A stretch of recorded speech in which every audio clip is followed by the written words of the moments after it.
ಆತ್ಮೀಯ ಸ್ನೇಹಿತರೆ ನಮಸ್ಕಾರ, ಜೈ ಹಿಂದ್.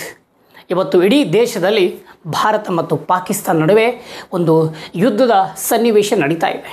ಸೊ ಇಂಥ ಸಂದರ್ಭದಲ್ಲಿ ಭಾರತದ ಅನ್ನ ತಿಂದು ಭಾರತದ ಗಾಳಿಯನ್ನು ಸೇವನೆ ಮಾಡಿ ಭಾರತದಲ್ಲಿ ಇದ್ದು ಜೀವನ ಸಾಗಿಸುತ್ತಾ ಇವತ್ತು ಭಾರತ್ ಮಾತಾಗೆ ಜಯ ಅನ್ನಬೇಕು. ಆದರೆ ಇವತ್ತು ಕೆಲ ನಮಕ ಹರಾಮಿಗಳು ಪಾಕಿಸ್ತಾನ ಜಿಂದಾಬಾದ್ ಘೋಷಣೆಗೆ ಹೋಗ್ತಾ ಇದ್ದಾರೆ. ನಾನು ಪಾಕಿಸ್ತಾನದ ಪರವಾಗಿ ಅಂತೇಳಿ ನೋಡ್ಬೋದು ಯಾವ ರೀತಿಯಾಗಿ ಇಡೀ ದೇಶದಲ್ಲಿ ಚಟುವಟಿಕೆ ಯಾವ ಥರ ನಡೀತಾ ಇದೆ ನೋಡಿ. ಇವತ್ತು ಸರ್ಕಾರ ಯಾವುದೇ ಇರಲಿ, ಭಾರತದ ಒಂದು ಯುದ್ಧದ ಸಂದರ್ಭದಲ್ಲಿ ನಾವು ಸರ್ಕಾರ ತೆಗೆದುಕೊಂಡಂಥ ನಿರ್ಧಾರಕ್ಕೆ ಪ್ರತಿಯೊಬ್ಬ ದೇಶದ ನಾಗರಿಕರು ಕೂಡ ಬೆಂಬಲಿಸಬೇಕು. ಇವತ್ತು ದೇಶದಗೋಸ್ಕರ ಸೈನಿಕರು ಇವತ್ತು ತಮ್ಮ ಜೀವನವನ್ನು ಒತ್ತಿ ಇಟ್ಟು ಇವತ್ತು ತಮ್ಮ ಪ್ರಾಣವನ್ನು ಲೆಕ್ಕಿಸದೆ ಇವತ್ತು ದೇಶದ್ರೋಹಿಗಳನ್ನು, ದೇಶ ವಿರೋಧಿಗಳನ್ನು ಮಣ್ಣು ಮುಗಿಸ್ತಾ ಇದ್ದಾರೆ. ಸೊ ಇಂಥ ಸಂದರ್ಭದಲ್ಲಿ ಭಾರತದ ಅನ್ನ ತಿಂದು ಭಾರತದ ನೀರು ಕುಡಿದು ಭಾರತದಲ್ಲಿ ಜೀವನ ಮಾಡಿ ಇವತ್ತು ಭಾರತ್ ಮಾತಾ ಕಿ ಜೈ ಏನಲ್ಲ, ಪಾಕಿಸ್ತಾನದಿಂದ ಬಂದಂಥವ ಕೆಲ ನಾಯಿಗಳಿಗೆ ಏನಂತ ಯಾವ ರೀತಿಯಾಗಿ ಶಿಕ್ಷೆ ಕೊಡಬೇಕು. ನಾನು ಕರ್ನಾಟಕದ ಸರ್ಕಾರಕ್ಕೆ ಒಂದು ವಿನಂತಿ ಮಾಡ್ತೀನಿ. ಇವತ್ತು ದೇಶದಲ್ಲಿ ಏನೆಲ್ಲ ನಡೀತಾ ಇದೆ ಚಟುವಟಿಕೆ ನೋಡ್ಬೋದು. ಇವತ್ತು ಕೆಲವರು ಮಾನಸಿಕವಾಗಿ ಜಿಹಾದಿ ಕೃತ್ಯವನ್ನು ನಡೆಸ್ತಾ ಇದ್ದಾರೆ. ಇವತ್ತು ಕೆಲವರು ಭಾರತದಲ್ಲಿದ್ದು ಪಾಕಿಸ್ತಾನಕ್ಕೆ ನೇರವಾಗಿ ಬೆಂಬಲಿಸ್ತಿದ್ದಾರೆ. ಇಂಥ ಜಿಹಾದಿಯ ಮನಸ್ಥಿತಿಗಳು ಇವತ್ತು ಈ ದೇಶದಲ್ಲಿ ಬರ್ತಾ ಇದ್ದಾವೆ. ಇದಕ್ಕೆ ಮೂಲತಃ ಕಾರಣ ಅಂದರೆ ಈ ದೇಶದ ಕಾನೂನು ಯಾವ ರೀತಿಯಾಗಿ ಸ್ಪಷ್ಟಪಡಿಸಬೇಕಂದ್ರೆ, ಯಾರು ಭಾರತದನ್ನು ತಿಂದು ಭಾರತಕ್ಕೆ ಮೋಸ ಮಾಡ್ತಾರೆ, ಯಾರು ಭಾರತದ ಗಾಳಿಯನ್ನು ಸೇವನೆ ಮಾಡಿ ಯಾರು ಭಾರತಕ್ಕೆ ಧಿಕ್ಕಾರಕ್ಕೆ ಹೋಗ್ತಾರೆ, ಯಾರು ಭಾರತದಲ್ಲಿದ್ದು ಭಾರತದಲ್ಲಿ ಜೀವನ ಮಾಡ್ತಾರೆ, ಅವರು ಪಾಕಿಸ್ತಾನಕ್ಕೆ ಬೆಂಬಲಿಸ್ತಾರೆ. ಅಂಥ ದೇಶದ್ರೋಹಿಗಳನ್ನು, ಅಂಥ ನಮಕ್ರಮಗಳನ್ನು ದೇಶದಲ್ಲಿ ಕಂಡಲ್ಲಿ ಗುಂಡಿಟ್ಟು ಹೊಡಿಬೇಕು. ಯಾಕಂದರೆ ಇವತ್ತು ಕೆಲವು ನಾಯಿಗಳು ಬಾಲ ಬೀಸ್ತಾ ಇದ್ದಾವೆ. ಇವತ್ತು ಬಾಲಿವುಡ್ನಲ್ಲಿ ರಾಖಿ ಸಾವಂತ್ ಅಂತ ನೋಡ್ಬೋದು. ಇವತ್ತು ಕೆಲ ನಟಿಯರು ನೋಡ್ಬೋದು, ನಾನು ಜೈ ಪಾಕಿಸ್ತಾನ ಅಂತೀನಿ, ನಾನು ಪಾಕಿಸ್ತಾನಕ್ಕೆ ಸಂಪೂರ್ಣವಾಗಿ ಬೆಂಬಲ ಕೊಡ್ತೀನಿ ಅಂತೇಳಿ ಇದೇ ದೇಶದ ಅನ್ನ ತಿಂದು ಇದೇ ದೇಶಕ್ಕೆ ಹರಾಮಿ ದೇಶದ್ರೋಹಿಗಳು ಮೋಸ ಮಾಡುವುದು ಕೂಡ ಇವತ್ತು ನಮಗೆ ಕಂಡು ಬರ್ತಾ ಇದೆ. ಇವತ್ತು ಮಹಾರಾಷ್ಟ್ರದಲ್ಲಿ ನೋಡ್ಬೋದು, ಮಹಾರಾಷ್ಟ್ರದಲ್ಲಿ ಯಾವ ರೀತಿಯಾಗಿ ಜನರು ಅಲ್ಲೇ ಅವರನ್ನು ಥಳಿಸಿದ್ದಾರೆ ಅಂದರೆ ನೋಡ್ಬೋದು. ಅವನು ನೇರವಾಗಿ ಪಾಕಿಸ್ತಾನ ಜಿಂದಾಬಾದ್ ಘೋಷಣೆಗೆ ಹೋಗ್ತಾನೆ. ಇವತ್ತು ನೇರವಾಗಿ ಪಾಕಿಸ್ತಾನವನ್ನು ಜಿಂದಾಬಾದ್ ಘೋಷಣೆಗೆ ಹೋಗಿ ಭಾರತ ಮಾತಾಗೆ ಬೋಸ್ರಿ ಅಂತ ಕರೀತಾನೆ. ಸೊ ಇಂಥ ಮಾತುಗಳು ಇದೇ ದೇಶದಲ್ಲಿರುವಂಥ ನಮಕ್ ಹರಾಮಿಗಳು ಇವತ್ತು ಘೋಷಣೆಗಳನ್ನು ಕೂಗ್ತಾ ಇದ್ದಾರೆ.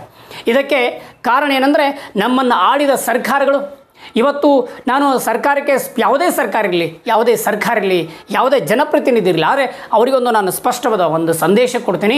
ಇವತ್ತು ಯಾವುದೇ ಸರ್ಕಾರ ಇರಲಿ, ಕಠಿಣವಾದ ಕಾನೂನು ಈ ದೇಶದಲ್ಲಿ ತರಬೇಕು.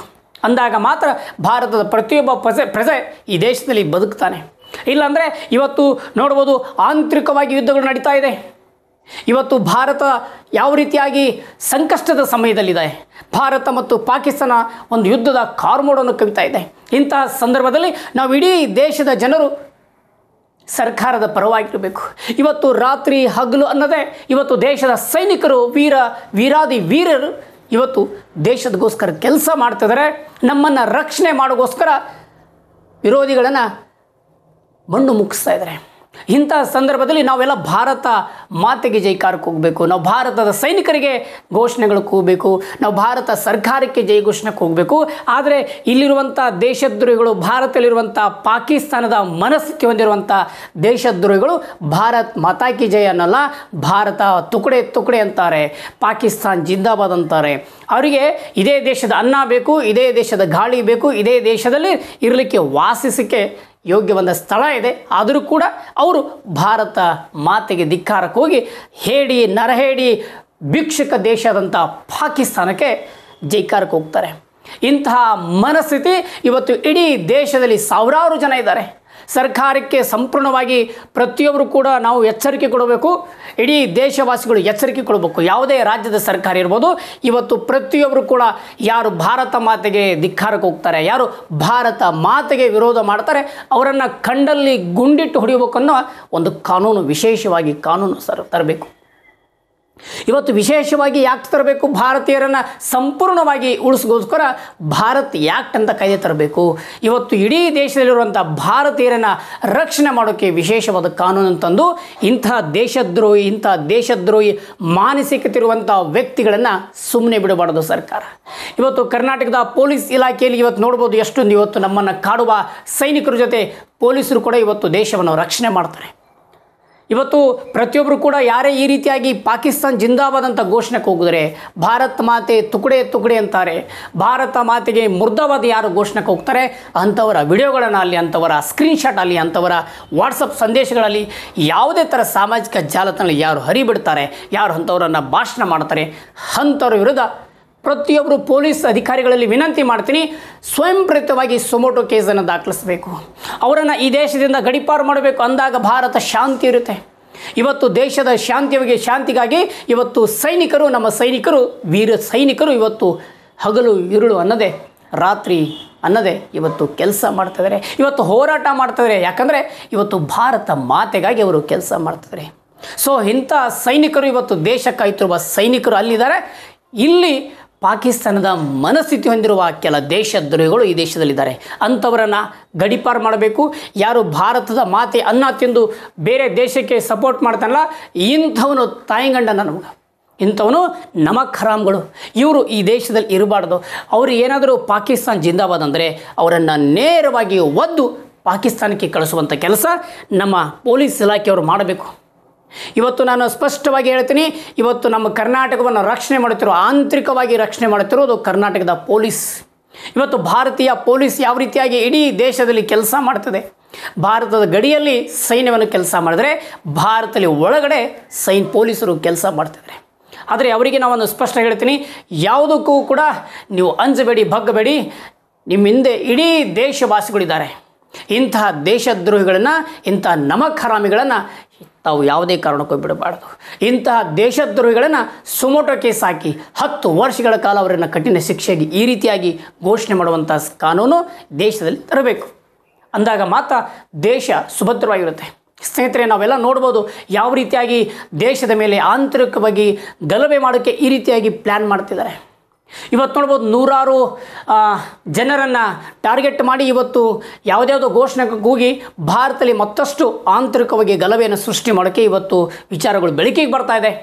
ನಾವು ನನ್ನ ಪ್ರತಿಯೊಬ್ಬ ದೇಶವಾಸಿಗಳಲ್ಲಿ ವಿನಂತಿ ಮಾಡ್ತೀನಿ, ಇಂತಹ ದೇಶದ್ರೋಹಿಗಳು ಕಂಡ್ರೆ ಹತ್ತಿರದ ಪೊಲೀಸ್ ಠಾಣೆಗೆ ಒಂದು ಮಾಹಿತಿ ನೀಡಿ. ನಾನು ನಿಮಗೊಂದು ಸ್ಪಷ್ಟ ವಿಚಾರ ಹೇಳ್ತೀನಿ. ಇವತ್ತು ಪಶ್ಚಿಮ ಬಂಗಾಳದಲ್ಲಿ ಮಮತಾ ಬ್ಯಾನರ್ಜಿ ಸರ್ಕಾರ ಇದೆ. ಅಲ್ಲಿ ಯಾವ ರೀತಿಯಾಗಿ ಬಾಂಗ್ಲಾದೇಶದ ನುಸುಳುಕೋರರು ನಮ್ಮ ದೇಶದಲ್ಲಿ ಗಡಿಯಿಂದ ಬಂದು ಇವತ್ತು ಒಳಗಡೆ ಎಷ್ಟು ಸಾವಿರಾರು ಜನ ಇದ್ದಾರೆ. ನಮ್ಮ ಕರ್ನಾಟಕದ ಬೆಂಗಳೂರಲ್ಲಿ ಸುಮಾರು ಲಕ್ಷಾನುಗಟ್ಟಲೆ ಜನ ಇವತ್ತು ಬಾಂಗ್ಲಾ ನಿವಾಸಿಗಳು ಇವತ್ತಿದ್ದಾರೆ. ಅವರನ್ನು ಹುಡುಕಿ ದೇಶದಿಂದ ಒದ್ದು ಗಡೀಪಾರು ಮಾಡ್ಬೇಕಂತೇಳಿ ನಾನೊಂದು ವಿನಂತಿ ಮಾಡ್ತೀನಿ.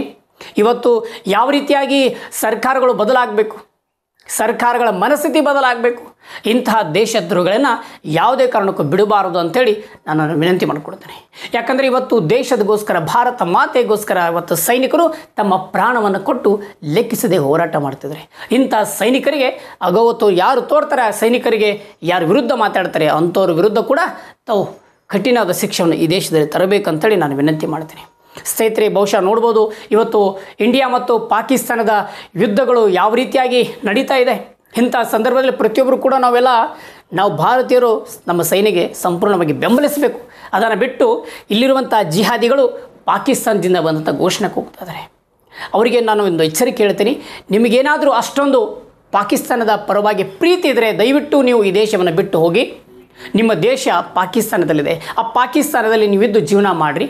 ಆ ಭಿಕ್ಷುಕದಂಥ ಪಾಕಿಸ್ತಾನ ಇವತ್ತು ಇಡೀ ಜಗತ್ತಿನ ಮುಂದೆ ಭಿಕ್ಷೆ ಪಾತ್ರೆಯನ್ನು ತೆಗೆದುಕೊಂಡು ಇವತ್ತು ಓಡಾಡ್ತಿದೆ. ಅದಕ್ಕೆ ದಯವಿಟ್ಟು ನಾನು ವಿನಂತಿ ಮಾಡ್ತೀನಿ, ಭಾರತದಲ್ಲಿ ಹುಟ್ಟಬೇಕಾದ್ರೆ ಬಹಳಷ್ಟು ಪುಣ್ಯ ಮಾಡಿರಬೇಕು. ಇಂಥ ಸಂಸ್ಕೃತಿ ಭರಿತ ನಾಡಿನಲ್ಲಿ ಹುಟ್ಟಿದ್ದು ನಮ್ಮೆಲ್ಲ ಪುಣ್ಯ. ಇಂಥ ದೇಶದಲ್ಲಿ ನಾವು ಜೀವನ ಮಾಡ್ತಿಲ್ಲ. ಇದು ಭಾರತ ಮಾತೆಗೆ ನಾವು ಸಲ್ಲಿಸಬೇಕಾದಂಥ ಋಣ. ನಾವು ಭಾರತ ಮಾತೆಯಲ್ಲಿ ಪ್ರತಿಯೊಬ್ಬರು ಕೂಡ ತಲೆ ಬಾಗಲೇಬೇಕು. ಯಾಕಂದರೆ ಭಾರತ ಅತ್ಯಂತ ದೊಡ್ಡ ಶ್ರೀಮಂತಿಕೆ ರಾಷ್ಟ್ರ. ಅತ್ಯಂತ ಸಂಸ್ಕೃತಿ ಇಳುವಂಥ ರಾಷ್ಟ್ರ ಅಂದರೆ ಅದು ಭಾರತ ದೇಶ. ಇಡೀ ಜಗತ್ತಿಗೆ ವಿಶ್ವಗುರು ಅನ್ನೋ ಹೆಸರು ಪಡೆದಿದ್ದು ಅದು ಭಾರತ. ಹಾಗಾಗಿ ಭಾರತ್ ಮಾತಾ ಕಿ ಜೈ ಅಂತ ಹೇಳಿ ಪ್ರತಿಯೊಬ್ಬರು ಕೂಡ ಹೆಮ್ಮೆದಿಂದ ಹೇಳೋಣ. ಇಂಥ ಯಾರು ಭಾರತ ಮಾತೆಗೆ ವಿರುದ್ಧ ಹೇಳ್ತಾರೆ ಅಂತಹ ದ್ರೋಹಿಗಳನ್ನು ಸುಮ್ಮನೆ ಬಿಡಬಾರ್ದಂತೇಳಿ ಪ್ರತಿಯೊಬ್ಬ ದೇಶಭಕ್ತರು ನೆನೆಸ್ಕೊಳ್ತಾ ನನ್ನ ಮಾತಿಗೆ ವಿರಾಮ ಹೇಳ್ತಾನೆ. ಜೈ ಹಿಂದ್, ಭಾರತ್ ಮಾತಾ ಕಿ ಜೈ.